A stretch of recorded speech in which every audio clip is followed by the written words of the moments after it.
Hello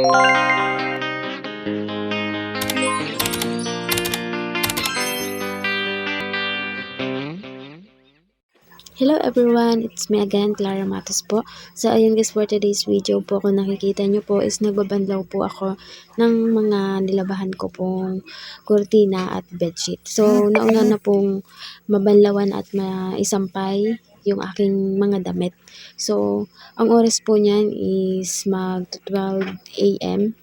So, yan po kasi yung oras na nagkakaroon po ng tubig dito sa amin. Minsan mga 1 a.m. or 2 a.m. po. So, kailangan mo talagang magising ng maaga or minsan wag ka na pong matulog para hintayin yung tubig. Dito po kasi sa amin, kapag magkakaroon ng tubig is oras-oras po talaga. Halimbawa, yung kapitbahay po is 12 a.m. So, ikaw naman po 1 a.m. So, tag 1 hour lang po yan, yung tubig dito sa amin. So, sa nagtatanong po, kung nasaan na po yung pinagawa po namin na pumbahan is wala na po siyang laman na tubig. So, hindi na po nagkakaroon ng tubig. Siguro dahil po sa sobrang init.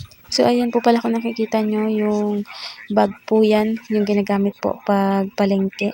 So, yan po kasi yung ginamit ko nung pagbili ko sa Naga City ng ng mga paninda kong barbecue. So, nilabahan ko po para magamit ko. Kasi kung bibili-bili lang, mas masyadong mamamahalan. So, kaya nilabahan ko na lang po. So, ayun nga po, tapos na nga po akong magbanlaw. So, sinampay ko na din po.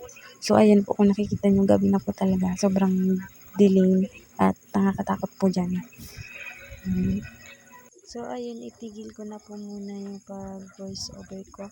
Pakinggan nyo na po muna yung tunog pag gabi po.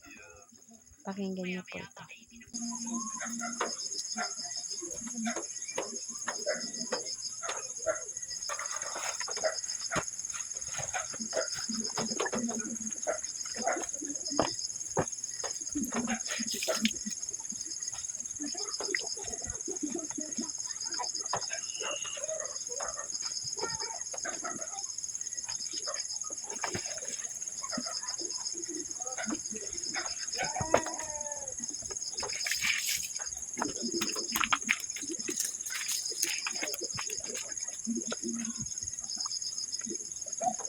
So, ayun po, tapos na po akong magsampay at pagkatapos po pala natapos ko na rin sahuran yung aking mga galon.